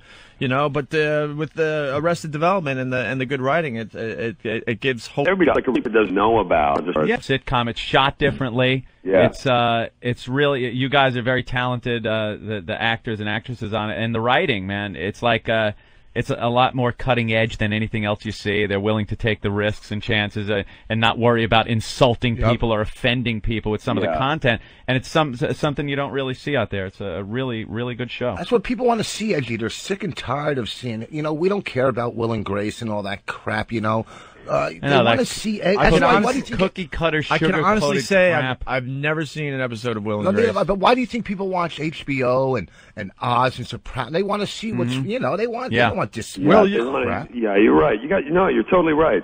And I've been so jaded. I don't watch stuff like this. My girlfriend actually turned me on to Arrested Development because I'm so jaded with TV shows. I just won't watch them. And You're just assuming that's going to be the same I old assumed crap. it was going to be the same old crap, and then I sat down and watched it. It's really good. My favorite show, Curb Your Enthusiasm. Funny show, man. Hey, speaking of The Sopranos, you were on one of the shows, no? I did a couple of Who'd you play? episodes, small part. Did you get beat up or whacked or something? I wish that would have been interesting. Yeah, I think that'd be cool, man. Literally, like the camera passes by me a couple times. Really? Oh, you didn't have a big role there? No. Actually, true story. I went in there to read for it for the guy David Chase, the creator of the show, and it was one line, right? And they literally said, "Look, you got to go out to Queens to audition, and you got to spit out this one line." I said, "All right." I go out there, I get in front of him with the casting director. They go, "Okay, go ahead." And I kind of looked at him blankly, and then I turned to the casting director and I said, "Line." You had one line. For one line.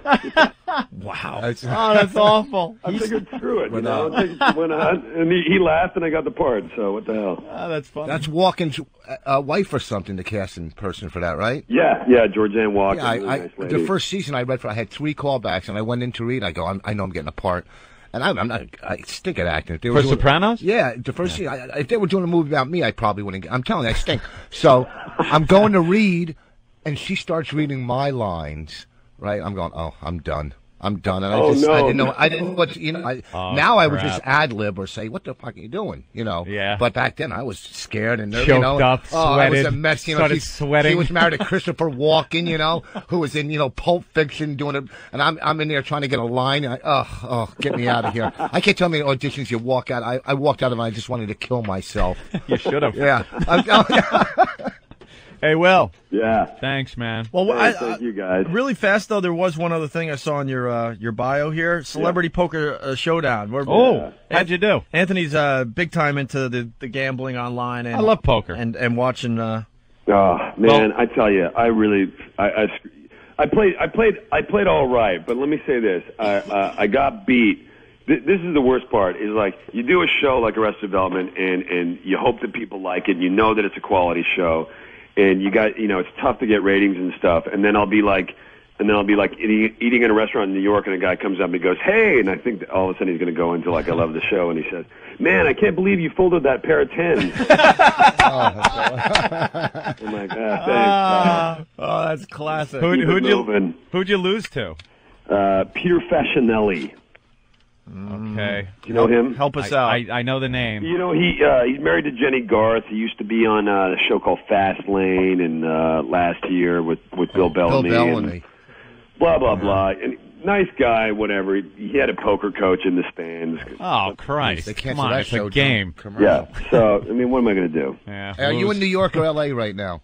I'm in Los Angeles as we speak. Oh, sleepy. Yeah, it's Yeah. 6:30 LA Yeah, time. I'm firing up the coffee though. All right. Hey, Will, this was a lot of fun, man. I hope you call back sometime. Hey, listen, guys, thanks for having me, man. If you're ever in town, man, stop by. We have fun in here. I would. Where you guys are in New York? Yeah, 57th. I live in New York. Well, then come on in when you get back here. I will. I'm going to do that. We're right across from Shelley's Steakhouse. That's where I live. You're lying. At Shelley's Steakhouse? That's a really good restaurant, but we're in between 7th and 6th Avenue on 57th.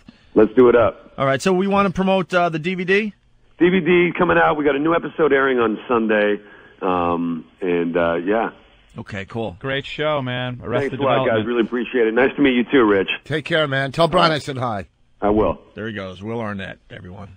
That was really good. It was That guy's cool. He's even got the I like cool that. voice. He's got that like cool. Oh, yeah. See, we like. We're trying. I mean, we're trying to get more guests on our show, but in the past we just hated guests because I they know. all have this just attitude and stuff. So we're Yeah. looking for people that just could hang. That guy can hang. Get the show. Yeah, he's Get funny. the show. The's no publicist going, "Oh, don't go there. Don't say that. You can't talk about if he wants to bang other chicks. What's wrong with you?" You know what I mean? We were talking about him being married and then getting the show and like, oh, you blew it. This is Amy Poehler's Yeah, I wife. know. That's hilarious. hysterical. It worked out pretty well. So, all right. Can we get Jim Norton on the phone before we end the week? We're gonna try. All right. Oh, Jimmy. Just tell him we get frequent flyer miles if he answers. Well, he's playing Zanies in Vernon great Hills in Chicago all weekend long. Our own Jim Norton. That's why he's not here today. Voss filling in, doing a great job. As we go to break from his Yellow Discipline CD, we've been featuring tracks from Jim Norton CD. He's had this out for a while. He's a little too shy to bring it to the table. Jimmy Shy, yes. When it comes to actually playing his material, definitely. Yeah. I mean, he's a plug whore. Let's not get crazy here. But you can get his CD off his website, eatabullet.com. We figured it would be a great day to kind of, play some of his tracks. Showcase our missing Lil guy. Of the Opie and Anthony program. Oh, want to thank Rich Voss for stopping by to help us out. I love that last guy that was you interviewed. You got to get on Mike a little bit. Will Arnett from Arrested Development. That was a lot of fun. Well, the main reason I You like never him- know how those things are going to go, but that was a good one. Well, he knew me. That's why I liked him. Anthony, Of course. Electra getting bad reviews. This is kind of the speed round. Where's my prep sheet? I lost mine. I want to make sure we get to everything that we were supposed to. But Electra is getting kind of bad reviews. What's her face? Jennifer Gardner or whatever. Jennifer Garner. Yeah, she hurt her back doing that movie too. Like some stunt. It's the spin-off of Daredevil, and it's gonna be a piece of crap. They're basically. going to really have to do something with those superhero comic book movies. They're just pumping out too many That's now the where latest- characters that who gives a crap. Stick to your, basics, your Batman. That's the latest. Superman. That's the latest trend, though. They're even bringing Batman back just because Spider-Man did so well. Batman's coming back, but that kind of looks cool. I know, but that franchise was dead. It was because of the way they did it. Right. I like the fact that they could bring it back and do it totally differently. They're going back to the beginning, right? It's Yeah, it's back right after his parents have died. Right. And they show the whole torment, how he becomes Batman, everything. Yeah, that Christian looks Bale. pretty cool. Christian Bale is going to be Batman. He's a pretty cool actor. And then they got Superman coming out, and I think I finally saw some of the casting. Lex Luthor. This pisses me off. It's Kevin Spacey. Yep. Enough Kevin Spacey. And Kate Bosworth as Lois Lane. I don't think Kevin Spacey's going to You don't think be he a can good pull that Lex off? Luthor. He's a great actor, man. You see Something about him bugs the crap out of me. You see Catwoman? No, I was didn't see that piece of crap. It was so bad they took her Oscar for Monsters Ball back. That's how bad it was. It's gonna have to go back to having sex on screen again. That was such a hot freaking scene. Oh, the one where she's with Billy Bob Thornton. Getting nailed. Oh my God, that's one of the hottest scenes ever. How good is it on a cow? Oh, God, she just needed it, and she needed it then. Oh, after that scene, it was amazing. You know, when you were in camp, you used to take the candles and drip them on the bottles to make the. That's what my stomach looked like after that scene. I love when sex scenes are not about love, man. In movies, that was a I good really one. do. Bang. The other one I really love is the one from the drug movie. What? Traffic, where the white chick. That sucks. That scene. I love that scene because she was doing it for the drugs. I mean, that's awful. And Michael Douglas is so close to finding her, but falling just short. And there's the big black guy banging his daughter because she's addicted to cocaine. Isn't that horrible? That scene is so hot, and she's looking up in a. How is that hot? I don't know, man. But when it's not about love, these scenes, it's something. The whitey comes right out of me when I see that scene. I'm just like, oh no! You feel like George C. Scott looking for his daughter. Turn it off in hardcore. Yeah, or 9.5 weeks. Remember that? And don't because these idiot listeners don't confuse it. I'm not into rape scenes and scenes that are forced. It's more scenes that the woman knows what she's doing, but it's not about love. Okay, it's about what she was doing in that scene. It's about getting the drugs. It's about being lonely, like Halle Berry was in Monsters Ball. I love those scenes in movies. It drives me nuts. Sorry. In Ironweed. Disturbing. In the car, Ironweed. It was for alcohol. There was a that movie Ironweed. Yeah. I never saw that. So Elektra is going to be a crappy movie. Looks like. Oh, we didn't even get to Celebrity Fit Club today with Ralphie May. He's coming in next week. I saw it. We got clips and stuff. Yeah, we got. Maybe we could do a quick clip here. I don't know where. There's so. I mean, these guys are doing such a good job for us these days that there's too much stuff. This is the degrade I shouldn't say that because then they're going to start slacking again. Degrade the fat people show. You know, our country. It's all now. We care about who loses weight. That's what it's about. Losing weight and catching criminals. You know what it is though? It ain't about the losing weight. It's the freak show. This is a circus sideshow on television. The people used to go into tents and pay the carnival barker to go see the big fat lady. Now you turn on your TV, you can see a bunch of fat people. I want to see this there's crap. nothing wrong with it. I was watching it. When I was watching and laughing as they split them into two teams and put them both on each side of a balance scale. One of the Baldwins is on it, right? He's like the Eric Douglas of Baldwins. You know, his brother's going, Jesus, look at him. He's a mess. You know, he's on TV. A complete mess. And meanwhile, Alec Baldwin's put out a couple of good movies recently. It's in a TV show. And then he's got to watch his brother on a scale with fat people.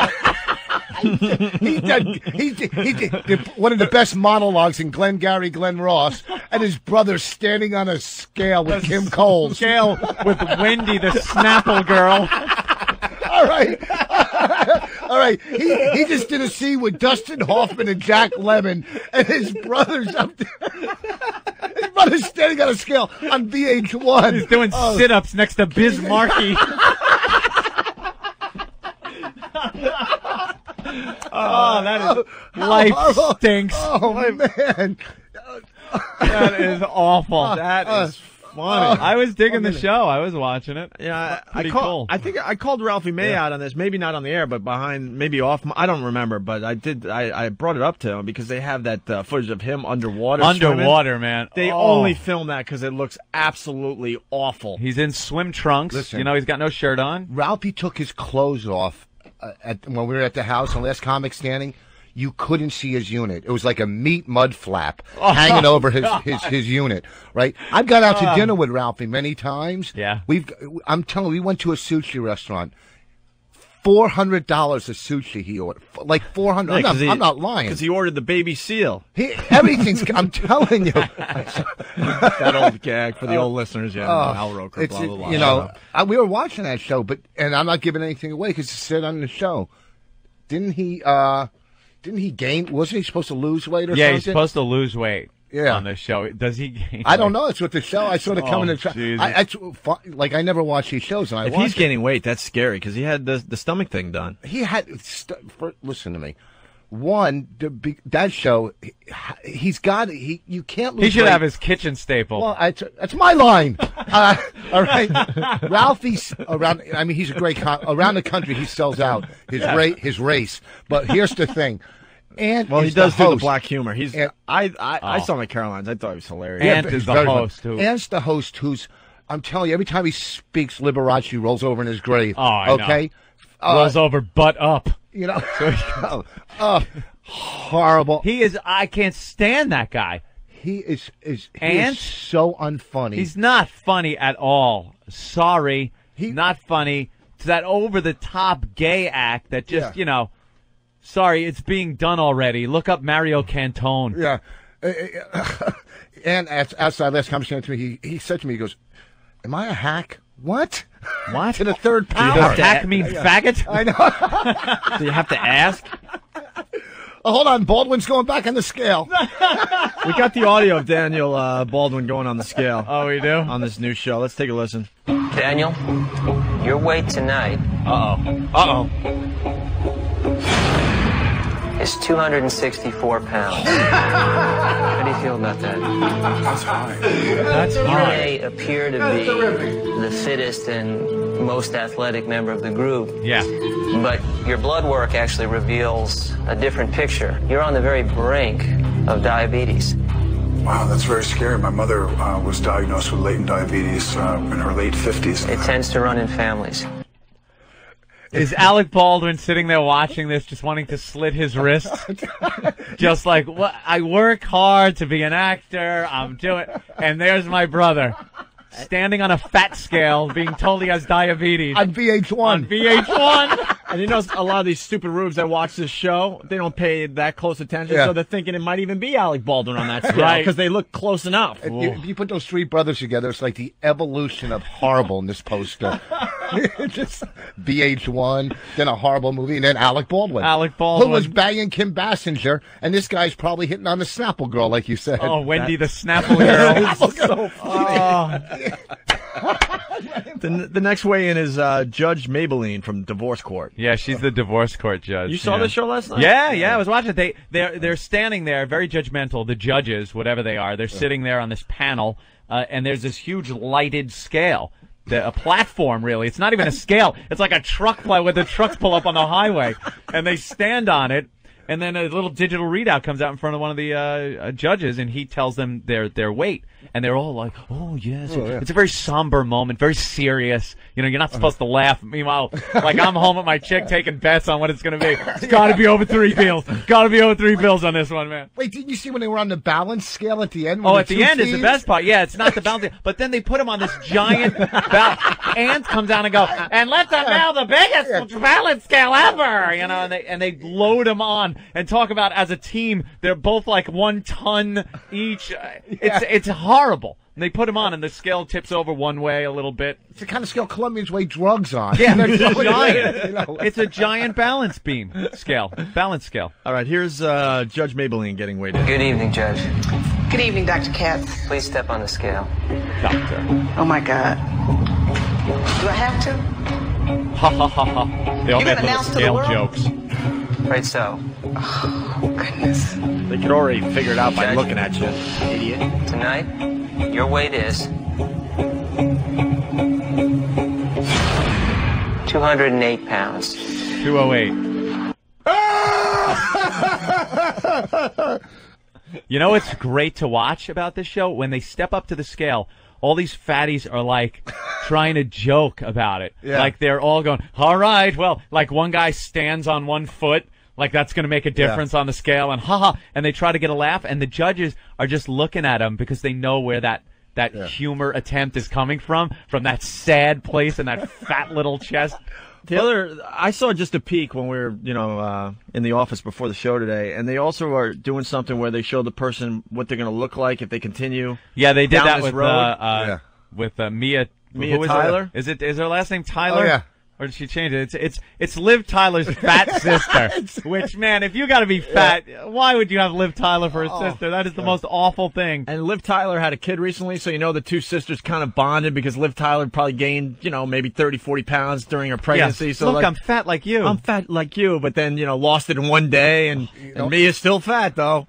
And the judges go, what went wrong? They say that. None of them want to tell my uncle touched me. But, Ralphie goes, well, I was in a car accident. I broke a lot of bones. Obviously not your jawbones. Okay? What was the car accident? They put the big thing of ribs on the side window and your car tipped over?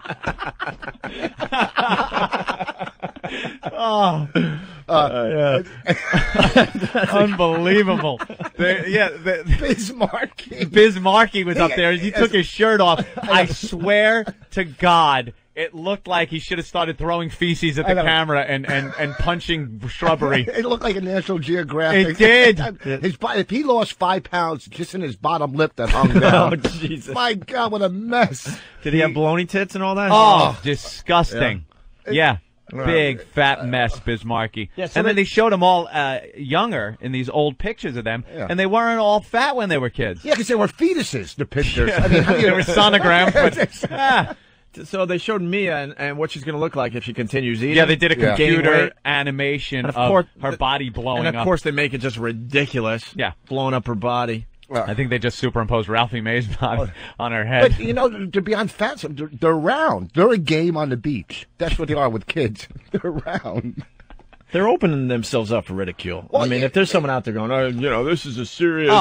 shut up. You know what? It's not. You know It's what? a freak show. Hire an assistant to do this. Smack your hand. Okay, that's the big. You're overweight. In this country, we're just a bunch of babies. Oh, we can accept. You know. Oh, we're all sad. You know. It has to. You know what it is? It's gotten to the point too. These celebrities are just so desperate for attention. Yep.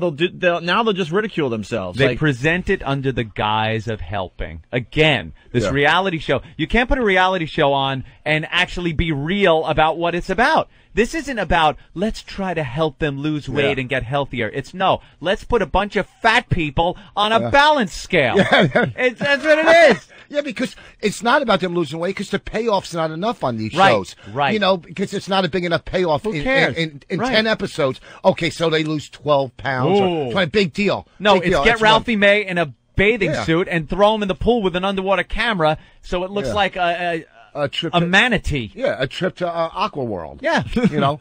Ralphie May gets out of the water. He's got propeller marks on his back from the speedboats in the channel. Sure. We'll talk to him about this next week. I can't wait. And he's a great guy. He we really love is him. a nice guy. He's a funny... He may have saved our career the last time we was They here. showed his Really? chick. Yeah. They showed his chick on this show. They showed him at home eating in the kitchen. I'm like, his chick is pretty hot. Yeah, but you know what his chick said on the show? She's sweet. She's beautiful, really nice girl. She goes, I met Ralphie, and it would have been rude if I didn't go out with him. Because it was, what are you talking about? You know, if you met, you know, if you met, you know, what do you call it? The kid from Mask, it wouldn't be rude not to go out.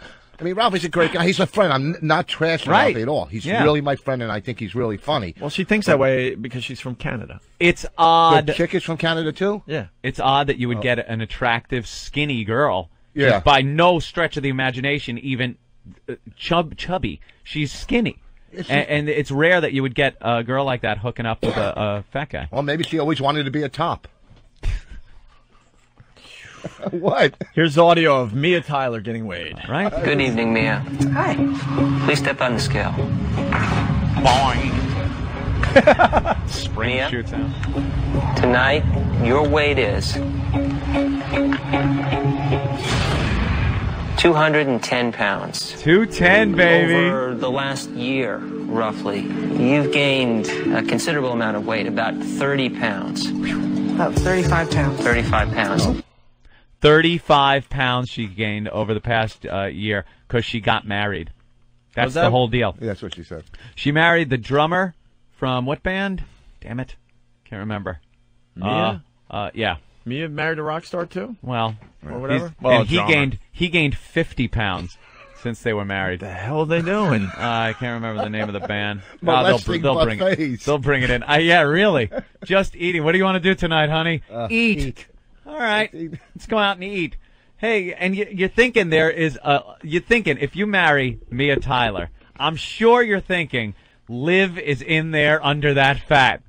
Liv Tyler is there. If she just cuts down on eating and gets skinny, because her face looks like Liv Tyler. So if I could just get her to slim down Fast forward a year, she's fatter than when you married her. And so are you. Oh, and so are you. Liv What Tyler. a Liv plan Tyler, she was backfired. Stung by a bee. Hive. Right. Yeah, live with an allergic reaction. Right. She ate too much shrimp. That's right. That would be a great show. Is you take hot girls that are just trying to lose 5 pounds. Oh, that'd be great. You know? And just ridicule them because they gained a pound. Yeah, that would be the way to go. Just give them an eating girls, disorder. yeah. And you know that's the direction we're going in. It starts with this, but then it's like, you got to top yourself. Fox's binge and purge. Right, right. Yeah. Before we weigh you this week, we'll allow you 5 minutes in the bathroom. Good luck. I'm so fat. You can see her elbow bones sticking out. So, Tammy, you were up to 50 laxatives a day. That's great. Where did it go wrong? Oh, that's great. Well, my mother was Lady Di. Put her on a balance scale with a ferret and it doesn't move. Wow. Papa Roach is the name of the Papa band. Roach, right. Yeah. The drummer from Papa Roach. Thank you, Steve. Oh, that's Yeah. so funny. How about you don't pop another donut in your mouth, fatty? Yeah. Oh, that'd be a great show. Hot girls. All the hot chicks that are losing weight like Mike Brady. Yeah, just hot chicks. Because, the fat people are going, and they're just trying to lose 3 pounds, and they're going nuts over, I'm on Atkins, and it's not, I just got to lose 3 pounds. 3 more. Fingers down the throat. That's great. Oh, here we go. One of the contestants getting ready to be weighed. Kelly, are you okay? Kelly? Oh, she's still in the bathroom. I guess touching up her makeup. Puking.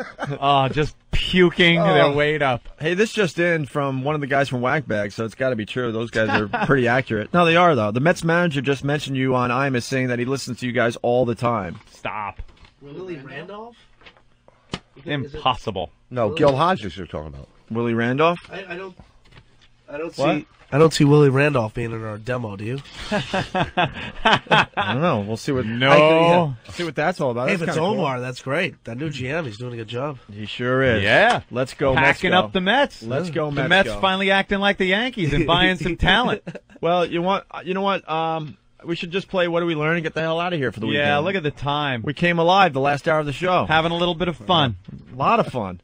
Good way to end the week. We had a lot of fun this week. I think so. Kind of happy with the shows we did this week. I think we're heading in a nice direction with this program. Yes. Jim from Boston, what's up? I want to play What Did I Learn? Okay. I learned that even a lineman in the playoffs has better hygiene than Sex Bagel.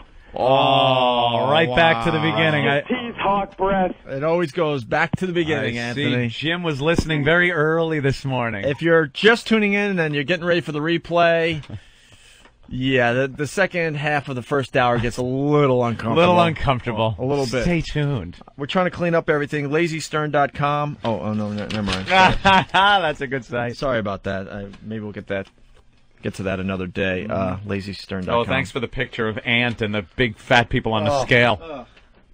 Okay. Is the worst. Ben's Raw Ass. What did you learn on the show today? Hey guys, today I learned that Jews with rabbit teeth make good fill-in hosts. Yeah, you know. Rich Voss, man. Yeah, Voss gets a bad rap at times, but man, you killed today. He kills on stage. We like to abuse him, but man, you brought the funny today, Rich. Stepped up. Had a good time with Rich on the show today. DVD, richvoss.com.